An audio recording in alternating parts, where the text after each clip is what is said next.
Hey there, and welcome to episode 31 of Cast Reflect. I'm your host Josh, and I'm joined as always by Connell Luke the Truth Jennings. Hello. Hello. Spooky hello. Spooky. Do you know what 31 is backwards? Mate, you literally Stole your intro. Out of my mouth. Oh, Yeah. I stole your intro. Sorry. Well, Right, start again. Let's start again. Scrap that.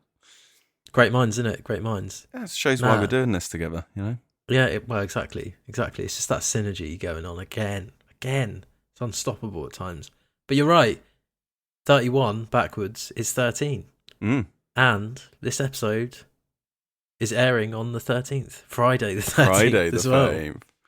Which, you know, if you're superstitious, it's going to be a little bit freaky. Don't listen to it or you'll die in 7 days. How are you anyway? You right? Starting the Ring podcast. I don't think this is good a film, is it? Nah. It's not as visual. What have you been up to, mate? You okay? Well, I've been kicking off spooky season. Watched some spooky films. Nice. Go on. Watched one called Unwelcome, which came out last year. It's about a couple that live in London, and somebody breaks in and tries to kill them. Nice. And so then then they move away and they get left a house by one of them's auntie or something in Ireland. And they go to live in the countryside in Ireland, and they move in, and the woman next door's like, by the way, the previous owner, your auntie, made me promise to leave out a blood offering for the red caps every night. So you have to do that every day. So that's the day they move in? Yeah, day one. Because you don't want to miss a day. You've got to leave the blood offering. I feel like she could have maybe given him a little bit of a heads up on that one. Rather than just be like, now you're here and you've unpacked. Just one last little detail. Don't forget to leave a blood offering for the red caps. Yeah. What's to do with the red caps? They're goblins. Right. Yeah. Okay. They're forest goblins, live in the forest. Are there actual goblins in yes. Right. Oh, yes. Okay. And it is by far the best bit. So, okay. They don't I'm getting Troll 2 vibes here, mate. Oh, mate. Yeah, it was well Troll 2. It was like Troll 2 with a budget. Wow. I think that's kind of what makes Troll 2 so yeah. I mean, it's no Troll 2, but the goblins are great. They look fantastic. They run around in little red hoods and like have these weird voices. Like they'll point at her and go, "Mama, baby," 'cause she's pregnant, and then they run around with little knives and stab people. Oh, lovely, Yeah. lovely. Where's that? An island? Yeah. Probably don't move there then. Whereabouts an island? Did it say? I don't know. Should we have a look? Yeah, go on then. Unwelcome. Unwelcome. Unwelcome. Never heard of it. It just says the tranquility of rural Ireland. It doesn't actually specifically say where Vague. in Ireland. Vague. Yeah, check it out. I'll just scratch the country off the list then. Yeah, just don't go because of because of the red caps. Because the red caps will get you. That was Unwelcome. We've gone in full movie podcast now. Yeah. What else did you watch? I watched a non-horror film. It was terrible. But I've been playing Dredge. I finished it. Completed. Oh, nice. Completed. Did both the endings. Oh, there's 2 endings. Oh yeah. Nice. Go on then. What your overall thoughts now you finished the game? Yeah, it's wicked. I'm thinking I'm going to get the platinum. I'm going to put the extra shift in, and I basically just need to catch the rest of the fish types that I've not caught. Yeah, really, really good. Quite like morose and depressing slightly, but very, very good. The story, I don't want to spoil it because I think you should play it, but the story sort of takes on different the tides turn, let's say, at a certain point in the story, and yeah, it's good. Yeah, it's cool. It's just becomes quite engrossing. You want to find out. Like, I was really pushing to finish the story towards the end because I wanted to figure out what was going on, because everything's not quite as it seems. Oh, I like that. I love a good mystery in a video game, like an underlying story. And it's like Dark Souls-esque in the way that you can miss a lot of the information. Like, you just have, if you don't go up and like talk to the people at the dock and stuff, and right, and reading items and stuff like that. If you're just like ploughing through the quests, you can miss some little nuggets. Oh, nice. So how long is it roughly, do you think? How long have you spent on it? I reckon I did it in like 12, 15 hours. I wasn't like pushing to finish it. I was taking my time with it and stuff. Oh, cool. So I was kind of not worried, but a little bit like, because there's so many games coming out at the moment. But I was worried it was going to be like a 25, 30 hour game. Yeah, it's not that long. If it's not that long, actually, I think I'll probably pick it up sooner than I was going to. Yeah, if you really wanted to get through it, you could probably do it in like 10 hours, I reckon. Yeah. Probably even less if you weren't going around getting all the fish. Oh, no, that's cool. That's cool. I'm really glad you've enjoyed it. And it's like a nice length as well. Because, like I said, I don't know why I had this preconception of it that it was going to be really long. I think because like the nature of the gameplay, maybe it feels like it's got that farming kind of, sim vibe. Yeah, and they tend to just be endless. Just ruin your life because you just end up doing nothing except playing that. Anything else you've been playing, or is it just finished Dredge? Yeah, I finished Dredge. That's been about it, really. I did for a little bit yesterday play some more Elden Ring. Nice. Really, still trying to finish that. Went and did a load of bosses that I missed because basically, I watched the RKG boys on their journey through Elden Ring. Yeah. And they're still very early on. And in one of the last episodes they released, they just found this whole area that I just never found. Really? And I was just like, well, I definitely want to go and find that. And obviously I'm like level 136 now, and this area is like at the start. So you're of the super game. OP. Mate, I just was one shot in the bosses. But I was like, I want to go through and get everything that's here. But it's quite a nice feeling though, isn't it, when you go back to an area. I felt elite, yeah. Unstoppable. Nice. Godlike, you could say. Yeah, well, yeah. Maybe. Right. If you keep playing, maybe. Well, it's weird you said that, actually, because I did some level grinding on Lies of P yesterday. Because, I was stuck on a boss, and I sort of, it was quite early on. I don't know if I could be bothered to play it, and I went back, did it.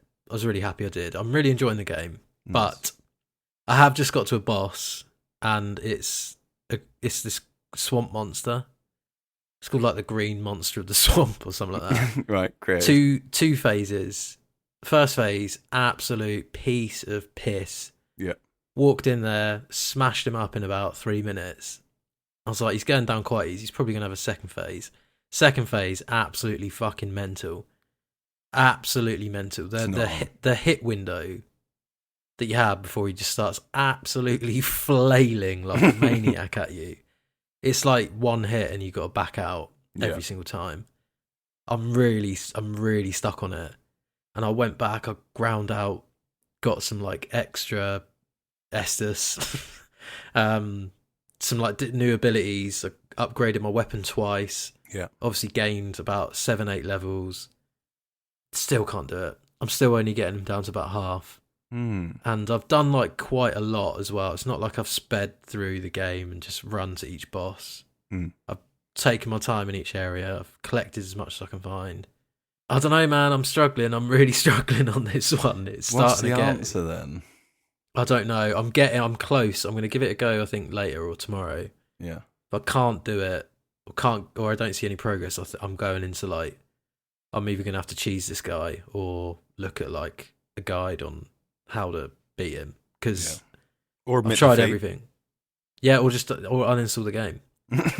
but I don't want to do that because I think I'm like 3/4 of the way through it now. I think I'm like 18 hours in. I'm nearly there, I think. And apparently you get a really good weapon for being this boss as well. Someone said to me. So nice. I wanna beat this guy, and then see. And if it gets really hard again, I don't know. I don't know what I'll do with it.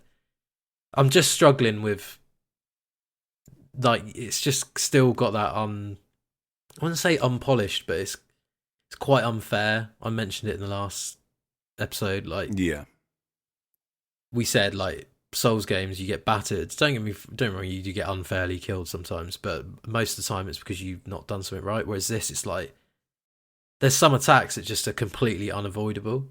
And I'm like sprinting out the way, I'm dodging, I'm trying to parry, I'm trying to stagger, and it's like, nah, you just can't, like, you can't do anything. they just close the distance on you like fucking instantly, and you're just dead. I don't know. Maybe I need to just grind out like 10 more health. The fact points. that you're saying that makes me not want to play it, because I struggle. You might find it really easy though, because that's those games. Those games are like no, but you might find that particular boss quite easy, because there's bosses. Oh right, yeah, I know what you mean. Depending on like the way you play, you might, or what weapon you're using, you might be using a really good weapon, like also, a better weapon against in general, and like Souls-likes, I tend to find I'm better against like big, giant enemies, like big monsters. I struggle on Souls games when it's like guy and a sword. I'm dead every time. I'm the complete opposite. That's why I found Sekiro impossible. Yeah, that's why I love Sekiro, because it's like parrying, quick, like nimble dodges, big enemies. That I just get fucking AOE'd. Like, I'm all about big enemies. Get inside them, get up in their grill, get in their ass, smack them in the ass. Yeah, that's basically how to do it, innit, with the big enemies. But yeah, this guy's just wrecking me. But I'll see how I get on. I've also played a little bit more Cyberpunk now as well. Ooh, played about 6 hours. Enjoying it? Yeah, I'm really, really enjoying it. Again, I've got nothing to compare it to from when it first came out, obviously, which I know it was obviously a bit of a disaster, but... What class did you choose? Because there's 3 classes, isn't there? There's like 3 background... Yeah, like, sorry, that's like what I meant. Personality backgrounds. Yeah. I chose Street Kid, I think. Yeah, that's what I would have gone for. Yeah. Street rat. Yeah, little street rat, yeah. Which is actually come in handy quite a lot already, because I think depending on which one you pick, you get different dialogue options. Right, okay. For certain conversations, and that can change how the story goes. But yeah, I'm really enjoying it. It looks ridiculous. It's so fun to play. The gameplay is amazing in it. I'd say like I'm doing a lot of running around talking to NPCs at the moment to get missions, rather than actually doing missions. Yeah. But the story's just started to pick up now. I'm kind of like out of Act 1, and it's starting to branch out a bit now with different characters and stuff. Have you met Keanu Reeves? I have met Keanu Reeves now. Yeah, nice. Johnny Silverhands. Johnny Wick. Johnny Wicky Hands. It just doesn't even make any sense. No, I'm enjoying it, but we'll talk about it a little bit more when I've played a bit more of it. I mean, It's been out for like 2 years, so 2 years, yeah. Well, it's gone quick, hasn't it? It has gone quick, yeah. It really has. Cheers, COVID. Well, as this episode is coming out on Friday the 13th, I thought we just have to talk about horror games, mate. Yeah. I really, really want to talk about horror games, because they're some of my favourite games, personally. And I thought, Friday the 13th, it's spooky season. I think we'll do something special for the Halloween episode, but for this one, we're going to do horror games, mate. Live sacrifice on the Halloween episode. Yeah, live stream for the Red Caps. And I just thought, like, let's have a chat about them. So I want to hear some of your early horror game memories. Early horror game memories. Yeah, like your first exposure to horror games. Yeah. Because you love them as well. Yeah, I do. And I don't know where to start. There's 3 that stand out for me. Okay. And the first one I'm going to go with is Dino Crisis. Excellent. Dino Crisis was amazing. I loved it. Yeah. I had it on PlayStation 1. I played it before I had ever played even like a Resident Evil game. Yeah. And it's basically Resident Evil with dinosaurs. As a kid, I loved dinosaurs. I was obsessed with dinosaurs. So I didn't really know that this was going to be a horror game when I first got it. I just knew it had dinosaurs in it. So I was like, sick, dinosaur game. Can't wait to play this. And it was fucking terrifying. Yeah. And it's basically Resi, but with dinosaurs. Yeah. It's the same like view, same like gameplay style. It's it's exactly the same, mate. Yeah. Absolutely terrifying. But I loved it, and that sticks in my memory so much. And it's that game that I always think, why has nobody remade that? Yeah, man. Yeah. Don't make Resi 5. Remake Dino Crisis, mate. Yeah, Dino Crisis 1 and 2. Get them remade. Yeah. Like how they did Resi 2. Yeah, exactly. Oh my God. That would be amazing. That would be really good. Yeah, 1999 that came out. Dino Crisis, it's weird that you say that, sorry. I really remember the T-Rex at the end when you're on the like elevator thing, the lift that's just going across, and you just got to shoot the shit out, which is a very like Resident Evil Capcom end boss, you know, where you're on a moving platform or you're on a train or whatever, and this boss is chasing you, and it's really good, really good. Yeah, because the T-Rex ate one of your buddies. Yeah, it's like you're hunting the T-Rex down. Yeah, it's fucking sick. It's really just good. Remake that, Capcom. Get on the bell. Just remake it. Get it on there. Because they're nearly done Resi now. They just need to remake Resi 1. Don't worry about 5 or 6. Just 5's alright, but just do Dino Crisis 1 and 2 instead. Just do Dino Crisis, yeah. Yeah, awesome game. Anything else? Yeah, the earliest one, which I don't even know if it is a horror game, but when I played it, it used to scare the living shit out of me, was the original Doom. Fair. I used to find that terrifying as a child. But it's pretty scary. Like, if you're playing it as a child, like that is going to be pretty scary, isn't it? Yeah. Yeah, well, I mean, it was, yeah. Yeah. You're like, just like the noises and...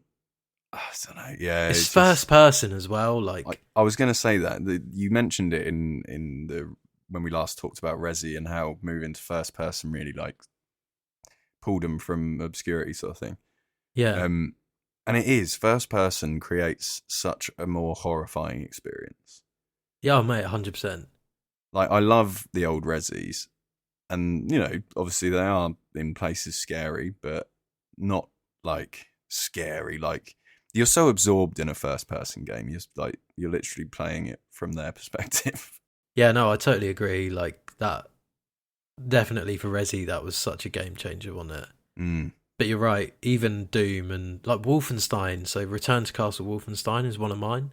Mm. When you start in like the village, and you're like, oh, this is just like a little, you know, World War II shooter, and then you go into the catacombs, and then like all the zombies start coming out. Yeah, and then there's like German science experiments, like the super soldiers who were like zombies. That still sticks with me now. Like, going through these catacombs and then finding these fucking mutated Nazi soldiers, effectively, like that's absolutely terrifying. Yeah, and first person is absolutely the one. Absolutely the one for that. The only other older one that I've got, well, to be honest, most of them are older, but like actual like childhood one is Resident Evil Code Veronica X. And I bought this for £2 at the car boot sale in Newport. Right, on PlayStation 2. Fucking £2. Yeah. I'd buy that now for £2. Snapped it up, mate. Snapped it up. That is absolute deals, isn't it, on there? And I went back and played that. I think it was the first Resi game I ever played. It's good, Code Veronica. It's good. Yeah. I think it's overlooked a little bit. It was the first Resi game that I ever owned, definitely. Yeah. Probably not played. But yeah, it's a really good game. Follows Claire and Chris, mainline characters that people actually care about. Yeah, it's Code Veronica's decent, man. It's like the follow up to Resi 2. Yeah, it's like what she goes and does, isn't it? After that, yeah, because 2 and 3 are happening at the same time, basically, aren't they? And I think Code Veronica's like after Raccoon City. Mm. Yeah, there's another one that they can remake. Yeah, Code Veronica would be well worth doing. I think it's weird you said that because like my earliest memories of horror games were like, so growing up with older siblings, like I was always really envious of, you know, like they could play the cool adult games like that I couldn't. Lemmings and Lemmings and Tetris and all that. But some of my earliest memories, weirdly, of like, so I used to sneak into the lounge, like through the door and like look over the sofa, and Ross or Kate or Bex or someone were playing Resident Evil, and it was like I knew I wasn't allowed to watch it or play it, so I was like, I'm absolutely gonna go in and watch that because what are they hiding? Yeah. And I had this weird memory of Bex playing the end of Resident Evil 2, like in the lab at the end. I don't know why, and Mr. X is like chasing him relentlessly. Yeah, and then just literally running out of the room. Like, why would anyone play that? Yeah, like literally. Why would anyone, nightmares. Yeah, why would anyone put themselves through that? And now look at me, like can't get enough of them. Yeah, well, that's why. Yeah, well, yeah. That was the moment. That was your moment that made you fall in love with horror games. Little did you know. Shitting myself running away from Resident Evil 2. I think actually playing wise, weirdly, it wasn't a horror game as such, but so Ocarina of Time. When I know you're looking at me funny, but so I was probably like 7 or 8 when this came out. 7, 8, 9 at the very oldest. When you first get the Master Sword, you travel forward in time 7 years, and then you come out of the Temple of Time and you go back through like Hyrule Market.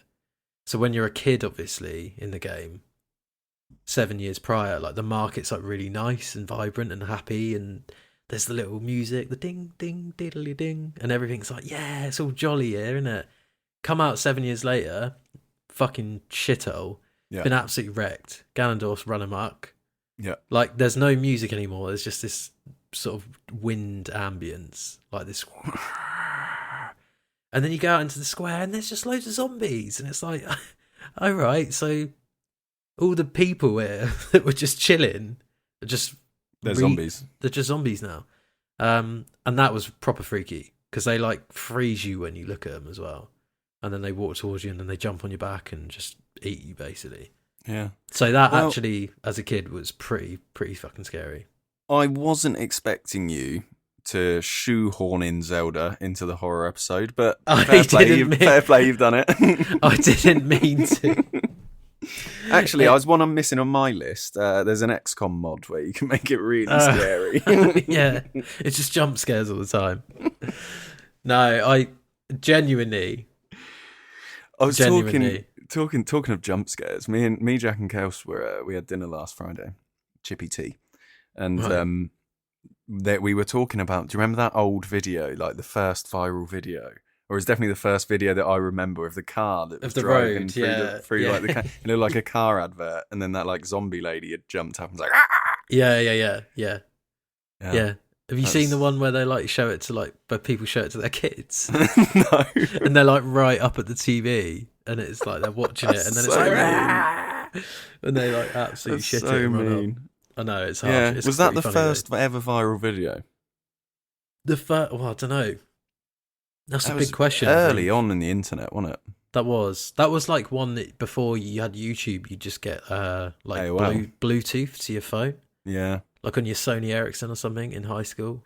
Like early noughties, you just get a little message and it'd be like, oh, Samsung C30 has sent you a video, and you're like, fuck me, what's this going to be? And then I mean, that's probably not the worst thing it could have been back then. No, oh my god, yeah, fucking hell. Moving on. Back in those days. So, with that in mind, what compels you to play a horror game? What is it? Do you think people? Well, I think nowadays like playing horror games because in theory they should be. Yeah, pretty nasty. I suppose the same as horror films. It's like wanting the uncomfortability of feeling unsafe or fearful, but knowing that actually nothing really can go wrong at that point. I don't know, and I think more recently, like so probably a good way. After saying that first person is better for horror, I'm going to absolutely contradict myself now and say that I think for me the two greatest horror games of all time are the Resident Evil 2 remake, and Dead Space. Right. Okay. Which are both third person. Yeah, but no, I know. Like, I don't think you said that it's the best way to play a horror game. I think it definitely enhances the sensory, the feeling of fuck. If I turn round, I don't know what I'm gonna see. Yeah. Whereas third person, obviously, you can just like, you can sort of move forward and rotate the camera around. Yeah. And you're way more aware of what your immediate threat is. Whereas first person is so much more claustrophobic and. Yeah. And I think really, I But suppose I agree, like those two games, sorry. They're fantastic. Yeah. And they speak to, I think, what I probably find attractive about horror games now, or what I find attractive in horror games is maybe not so much the horror aspects of it, but it's being able to put genuine horror and like good quality horror influence into a game like an RPG or like a, you know, like a narrative driven action adventure game or something that, where I suppose like the gameplay isn't so much around you being scared or like things being scary, but it's like another game that you're playing and invested in, but also it's shit scary at times. Yeah, oh yeah, absolutely. And yeah, you're bang on the nail. Like Resident Evil and Dead Space, I think, obviously Resident Evil, you know, pioneered the survival horror genre. And Resident Evil 4, I wouldn't say perfected it, but it did as close as a job you can do. But yeah, Dead Space then took cues from that, and you know the cycle continues. But I think they're so like it sounds so silly to say, but survival horror games must take so much. They must do so much balancing and QC to make sure that each area you don't have too much ammo, but you've just got enough to see you through. Well, I always think that with Resident. Because there's so much of it that you're like really, really scraping together bullets. Yeah. Do you know what I mean? Like you're really pressed to try and save ammunition. Like, how do they manage that? What happens if you just run out of ammo? Because as well, like, I think I'm right in saying as well, Resident Evil games are definitely the old ones. They had set amount of ammo that was distributed over the entire game. And it's up to you basically to manage that ammo. And that's what makes it fucking scary as well, is that you put your stuff in the box and you're like, right, I know where I need to go. I need to go and get this key, go through this door.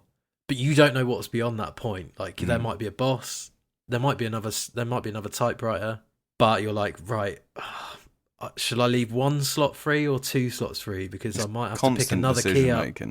And it's this shuffling around of your inventory and running back to the safe room to pick up the ammo that you should have fucking took with you because there's a liquor in the hallway or whatever. Yeah. It just makes it so scary. Shouldn't have wasted that last shotgun shell on one of those shit munchers. Yeah, on one of those zombies that I should have just...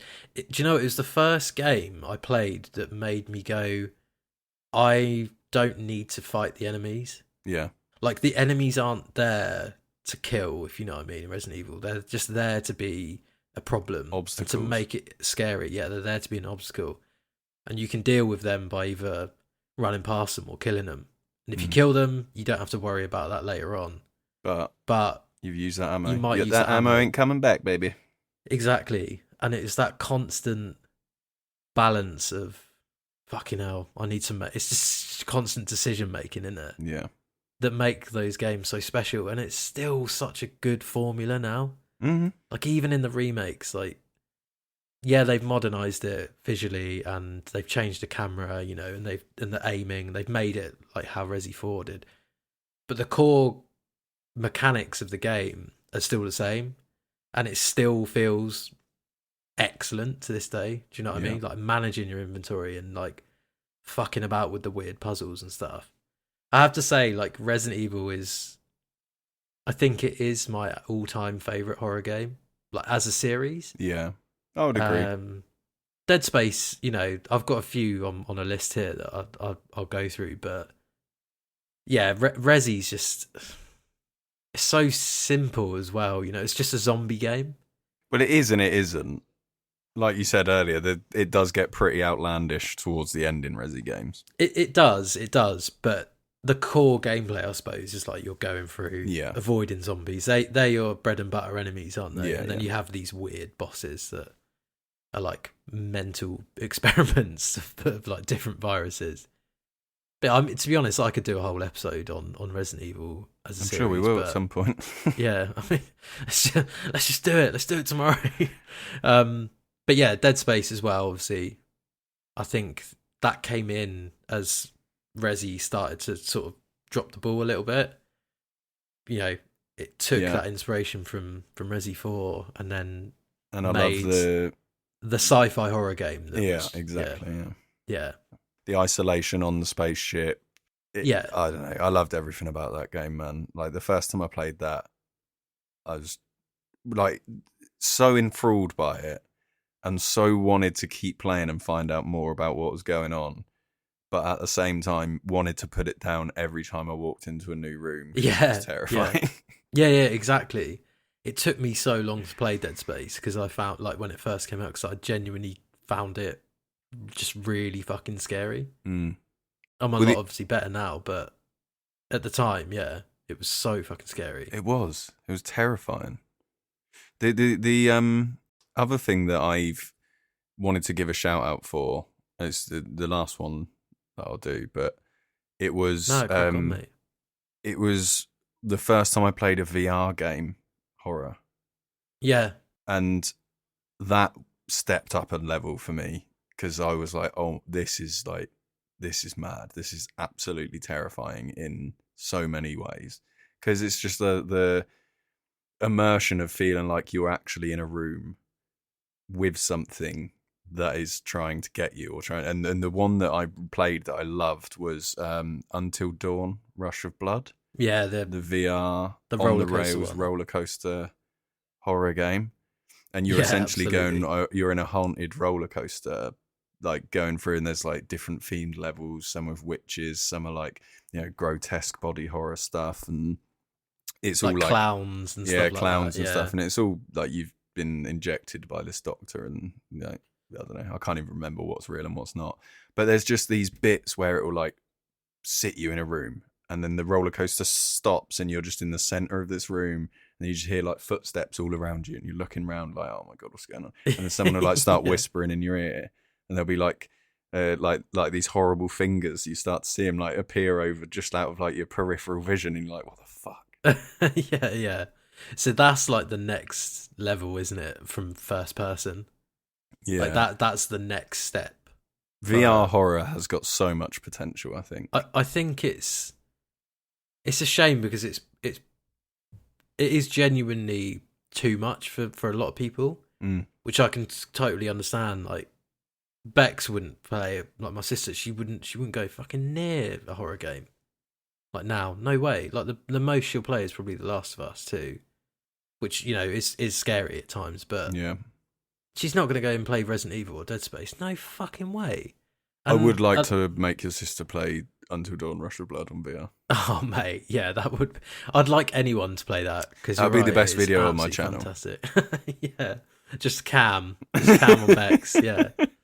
But yeah, no, it's just, what I was saying is a shame that it's almost like there's too small a market for it. Like the VR market's small enough anyway. I don't think it's... needs restricting. I don't think it's affordable enough to get it into people's houses yet, to get the install base there, to actually develop AAA titles for a big first-party studio to go, right, now we're doing a VR game, because they're not going to make enough money on it yet, which is fine in a business sense. There's other things as well, though, because like I am the target market for a VR headset, basically, and I own one, and I haven't played it. Haven't you? Yeah, I haven't plugged it in since I lived in this flat. Yeah, because it's a flat. Like I don't have the space to set up a VR. So I mean, there's other things that like hinder it as well. No, yeah, absolutely. It's a shame. It's a shame because I totally agree. I think if we could, so I'd love to play Resi 7 and Resi 8 in VR, but it's like I'm not gonna spend 400 quid on a VR headset just to do that, if you know what I mean. But yeah, I mean that's a whole other conversation. But yeah, it's another episode. Write them down. But yeah, I think that is definitely if VR becomes a thing that's more available at a better price and it's easy to set up, I think that is a big market they can go down. It's the natural outside of like experiences, full games in VR, I think horror is just lends itself perfectly, doesn't it? Yeah. I wanted to give BioShock a shout out because even though it's a shooter, Just shoehorning that one in again. It's it's fucking scary at times. It is at times. Yeah, you're right. The intro when you first come down in the bathysphere, and the splices are like literally wrecking everything, and you see the silhouette of them, like that sets it up. Pretty fucking scary. The other one, which I guess is a horror game, but it's almost like because it's in its own category, you don't sort of count it as a horror game. Weirdly, like in label wise, but it's Bloodborne.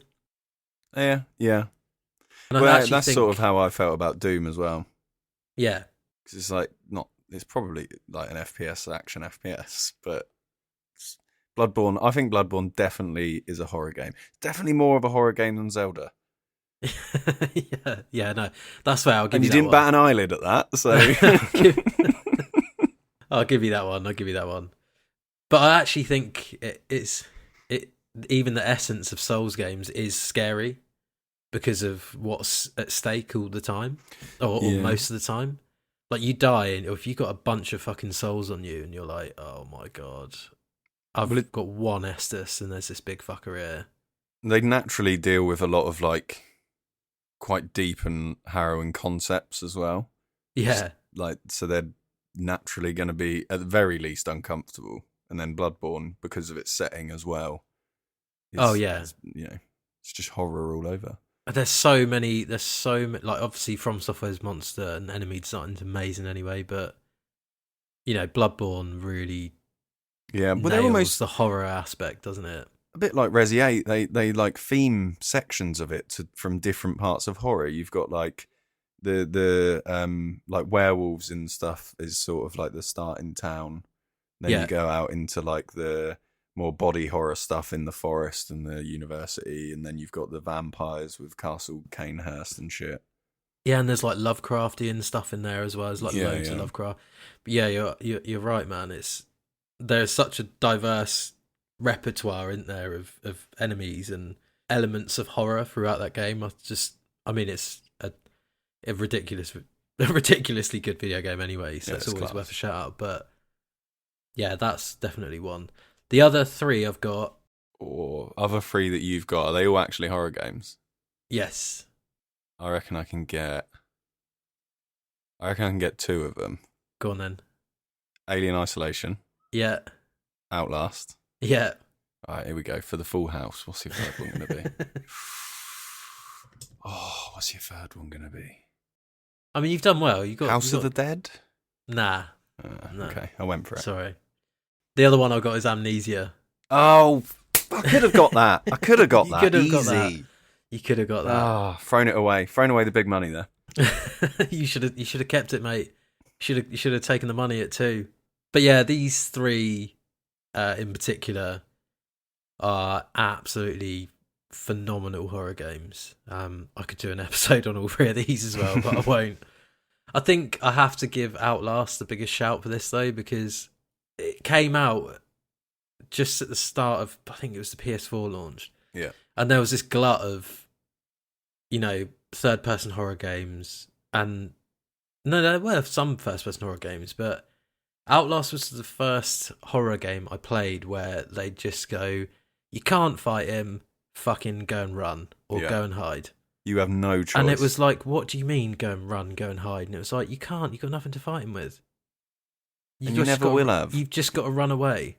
All you've got is your video camera, and you've got to scrabble around for batteries to keep the lights on. Good luck shooting him with that. Wrong type of shooting. Yeah, exactly. But it was the first game I played, and it was like this is genuinely one of the scariest games I played. And Outlast 2's like, I'd say it's even scarier. It's more, I think I prefer the first one, but it's still really, really scary. I remember the first time I played the first one. It was at your house when you were living in, what was it? Newport up towards Carisbrooke, that way? Was it your sister's house? Yeah, my sister's, yeah. And I came round your house, and you sat me down in your bedroom and you turned the lights off and you put headphones on me and went, play this fucking game. It's mental. Yeah. Because and I just sat in your room with you watching me getting shit scared playing the start of the first Outlast game. Yeah, it's so good though. It's so good. And I actually think that game's had a massive impact as well on other games of that ilk now. Yeah. Well, Lack of Sleep. No, that's Insomnia, not Amnesia. But yeah, Amnesia was like another one. Almost a segue. Almost segued. We'll force it through. We'll square peg in a round hole it. But yeah, Amnesia did the same thing. You know, you couldn't fight, but then it introduces like this new mechanic where you've got to manage your sanity, and if you're in the dark for too long, you start losing your sanity, and then you start seeing stuff, and it makes it harder to move around and things like that. Yeah. Plus, the monsters in that are fucking terrifying. I'll never forget the one where you go into the like basement and it's all flooded, and there's like little crates like dotted around the room, and you basically have to jump onto each crate and wade through the water and get onto the next one. But as soon as you go in the water, like an invisible monster basically starts like sloshing through really quickly, like after you, and you're just like trying to wade through to climb up onto this next suitcase that's floating in there. And then obviously Alien Isolation as well, which is absolutely one of my favourite games. Yeah. Which is a nice mix of, there's a little bit of combat in it, but it's more you're fighting the androids, and the androids are terrifying in it anyway because they're really hard to kill. Yeah, nails, aren't they? But you get, you're using tools rather than actual guns, like proper traditional guns. But yeah, those games, absolutely amazing. So I'd say Resi, Dead Space, Bloodborne, Alien Isolation, probably in like my top 20 Outlast games of as all well. time. Oh, it's just all of them. They're all brilliant. It's a good. I mean, we have definitely cherry picked, the greatest horror games of all time, but they good are taste, incredible. I'd say that's good taste. Incredible. Yeah. When you said about Staying in the Darkness, it reminded me of an old game I used to play on Xbox 360 called The Darkness. And you were like, that was that where you're like a monster, aren't you? Yeah, and you could like morph into a monster in the darkness. Yeah, and you just like stealth killing people. Yeah, but you can really like fuck them up, can't you? Yeah. I used to love that. Yeah, I remember that game. That was cool. Well, there you go. You've got a lovely little Friday the 13th horror special episode to get your ears stuck into. Let's move on to Reflect Selects this week. Going the complete opposite of horror. Tell them what we got. And we're going Super Mario Wonder, out on Friday the 20th. Very nice. Again, another little indie by Nintendo. I've got to give this game the Reflect Selects this week because it's going to be a banger. I've got no doubts it's going to be a banger. It looks phenomenal. I'm really excited to play another 2D Mario game. And it's co-op, isn't it? I think up to 4 people. I don't know how they just keep doing it every time. Like Nintendo, baby. I just don't know how they're like. I know it's still a Mario game, but it's like they've just changed it up again. They've added more new mechanics. It's like they must have a guy that just comes up with mechanics, and he's just like, I've got like 20 years worth. I've got like the next 5 Mario games already planned out. Michael Canek. It's just terrible. Absolutely terrible. But yeah, not too much to go into on that. Obviously, most people are going to know that's coming out, but Super Mario Wonder, Friday, 20th October. Yeah, I'm excited to see more of that. It's going to be a banger. Well, it's funny you should say that because we're going to EGX, aren't we, this weekend? We are, yeah. VIP, Cast Reflect got invited there. No, we didn't really. We just got invited via the ticket email receipt. Got invited. Came through to our email after the purchase. Exactly. But they have got a hands-on there, the first UK hands-on of Super Mario Wonder, so we'll be able to actually tell you about it. Get you some live exclusive footage. Yeah, which is really cool. But we're gonna nip that in the bud because our next episode is going to be about our little EGX experience anyway. Mm. Right. What you got out this week? It's episode 3 of A Way Out. Oh, yeah. Here it comes, mate. Yeah. Here it comes. This one's called... It's just a little breakout. Okay, nice. I know what you're going to ask. No, it's not that episode yet. No, okay. That's the next episode. That's the next one, isn't it? All right. And we need to play some more because I can't finish editing that episode until I've got the next time on A Way Out in it. So I need the footage for the next one before I can finish that. Right, episode. Okay, get you. So if you want that one to come out, we need to play it again. All right, okay. We'll do it. But yeah, it is our breakout episode. So we're busting out of the joint. We're busting out of the prison. Yeah, using the little zip line with the coat hangers. Oh yeah, the old titanium, fucking adamantium coat hangers that they left lying around, and just knocking guards out left, right, and centre. Oh mate, it's funny, isn't it? That was definitely not forgetting the buttons. That episode, so this episode and the next episode are definitely highlights. Yeah. For me personally, they're really, really good. So if you've not checked any of that out, go and have a look. It's on Loot the Truth. It's our Way Out co-op series. It's fucking hilarious. If you like this, you'll like that. Nice. Well, that'll do us this week. Thanks ever so much for listening, everyone, and thanks as always, Con, for joining. My pleasure. And we'll see you all in episode 32. Goodbye, my lover.